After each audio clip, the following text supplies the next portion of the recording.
everyone, it's Jan, and I don't normally come to you from the middle of my hotel room, but I have been so busy and crazy lately, and I have just flown into Salt Lake City.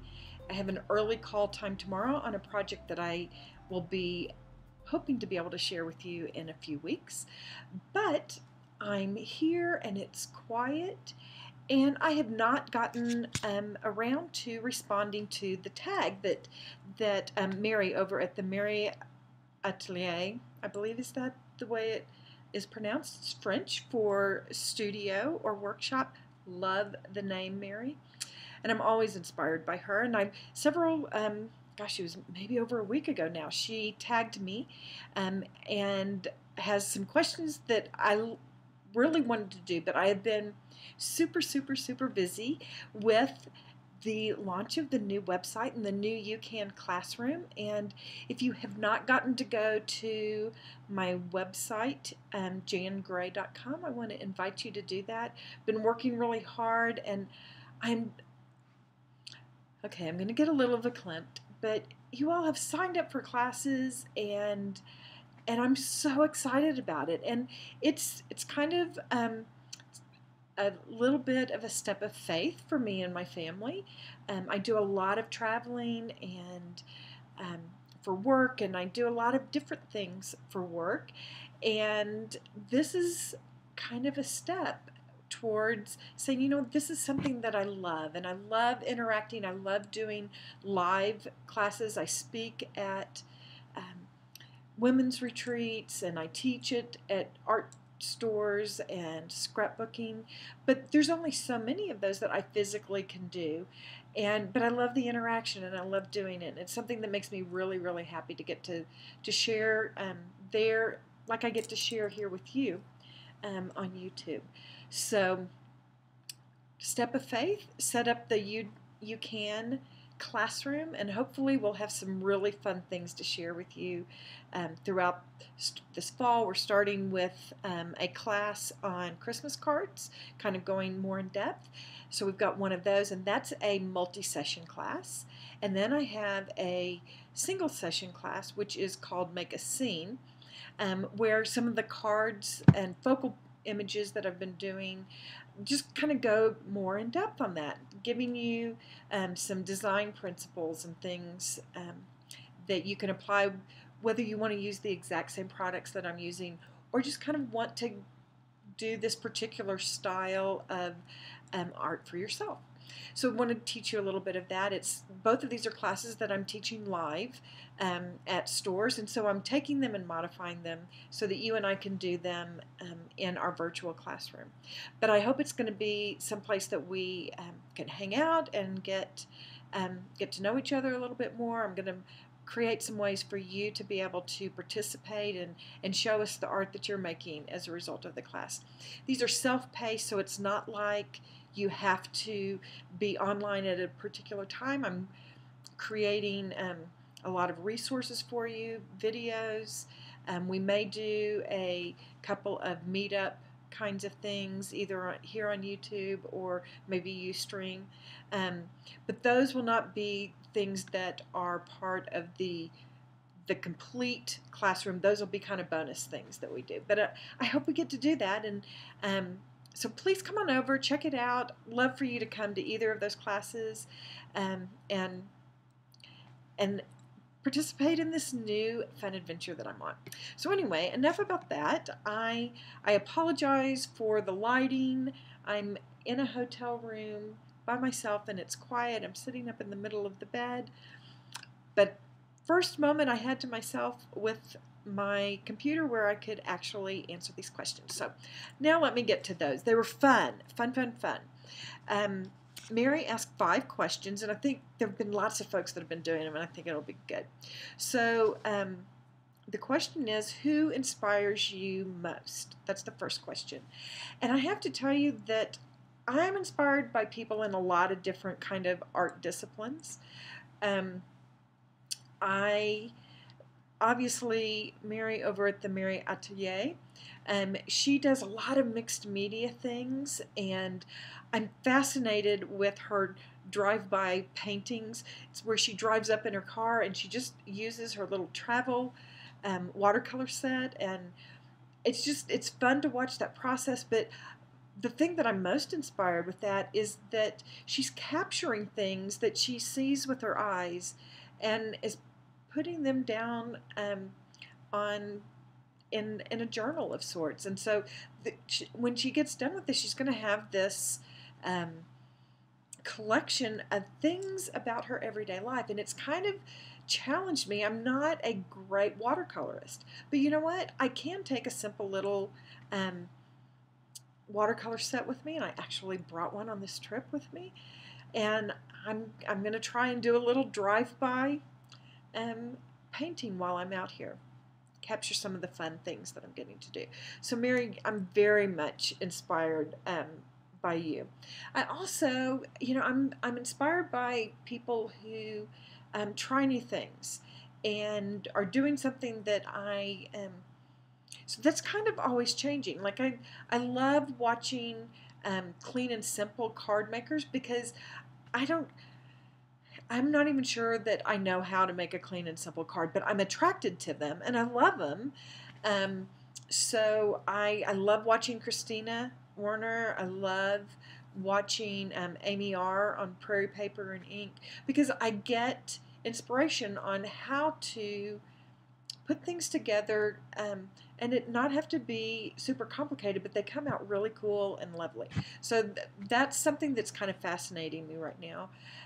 There's a few watercolorists that I have been following, because I'm kind of in a watercolor phase of my own artwork right now. So there's some of those that I love watching. Rachel, or Rach0113, she's in England. Love watching anything that she does mixed media wise, because it just kind of spurs me on and causes me to have creative ideas. So that's probably some of the folks that inspire me the most right now. Honestly, it changes because I kind of go through phases, and when I'm in a mixed media phase, there's usually 2 or 3 folks that I just want to go see everything that they've done, and but you're probably like that too, right? So the next question is, what is your favorite medium? And that's actually a hard question for me. That too, I kind of go in phases. I don't know if you've noticed, but I tend to be pulling out gelatos and watercolor a lot right now. It's just, those kinds of ideas are what are coming into my head when I sit down to play. But that's why I love creative play, because it's time for me to explore maybe something that I haven't done before and get my hands in there and see, what does the product do, or whatever. So I've been fascinated with watercolor and the gelatos and all of that. The thing that's kind of beginning to get my creative juices going right now are pan pastels. And I love how creamy they are and what great blending. I love that there's a lot of products that work well with it that I already have. So I'm just able to kind of add those in as I go. But I'm probably going to show up with a few more classes with pan pastels, because I'm really kind of enjoying that right now. What is your favorite color? Well, it's got to be some shade of blue, and it pretty much changes as do the seasons. In the summer, I really like kind of those bright, vivid blues. If you are familiar with the Distress Ink line, I'm saying like Salty Ocean and Peacock are probably the blues that I'm attracted to right now. In the fall, I'll get a lot more dusky or dusty colors, weathered wood blue, just to use the Distress Ink examples.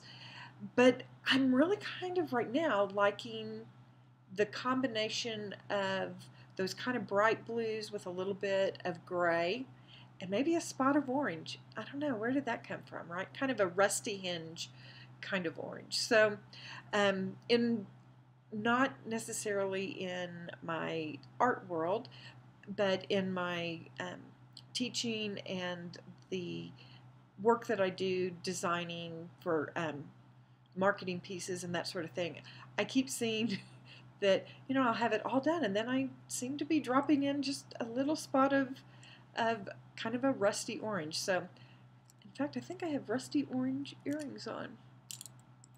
Well, I've just now looked at myself and realized I look really kind of haggard. Long travel day to get here, but I don't have lipstick on. My mother would just shoot me. But anyway, so yeah, blue of some sort. In the spring, they're the more kind of pastels. Winter, the icy blues. Love them. So blue. 3 things that I would take to a deserted island. Wow. My Bible would be the first thing that was a non-negotiable. It's just my sanity and source of light and life. So I would definitely take my Bible, and it would be the one that has all of my underlining and writing in the margin. I try to keep I have a Bible that I use for studying and that sort of thing, and I write in it and I underline things, and then I try to keep one that doesn't look so messy, because you need to be reverent with the word. But if you kind of look at my Bible, you wouldn't think I was being very reverent, but you might know that I was an intense student. So maybe that's the better thing on that. So my Bible. I now think that Mary has kind of got me into, I would need to take a little watercolor kit with me. Because obviously if I'm going to have some time to do some art, and watercolors would probably be a great way to capture all of that lovely life around me. And then what the third thing, okay, totally not art related. Probably should have told you 3 things that I would take that were art related. Let me do that. Probably would take an art journal as well, just so that I could write and document and do if I see a creature, document what that looks like, or the views that I have. That would be a good sanity keeper. So I'm gonna go back and I'm gonna say, I'll give you my 3 non art things here in a second. So I would take a watercolor set. I would take an art journal or some sort of journaling book, and I would probably take a great black pen. It's something that was not going to run. It's very hard for me to not say my Copics, because I love, love, love my Copics. Okay, I'm going to say my Copics. I've changed. Clearly, I'm not being... It's kind of midnight, I think, somewhere. I don't know. It's midnight where at home. I don't think it's that late here, but my brain is a little fried. So I'm now settling on, I would take a watercolor set. I would take an art journal with lots of blank pages, and I would take my Copic markers from an art perspective. From a non-art perspective, I would take my Bible. I would really need chocolate. Yeah, really need chocolate. So I'd have to do that. And I say chocolate even more than coffee, although coffee would be pretty high on my list. But I'm going to believe that I'm going to be able to find on this island some great papaya and mango and pineapple. I'm making this up as I go, right? So the third thing, what sunscreen? If you cannot tell, I am fish belly white. Would not be good. That Naked and Afraid, or Surviving Naked, or whatever that show is on the Discovery Channel, where people go onto these deserted islands and try to live for 30 days with somebody else even. Like, you don't even know them. Sorry, I'm getting a little distracted here. But I keep going, and they're allowed to bring one little item or something. None of them bring sunscreen. I would need sunscreen. So that would be my that would be my third item. And if I were ever to have to do Survivor, which please Lord, never, that would not be my favorite thing. Although I can start a fire with things other than matches, but other than that, my gifts aren't really in that area.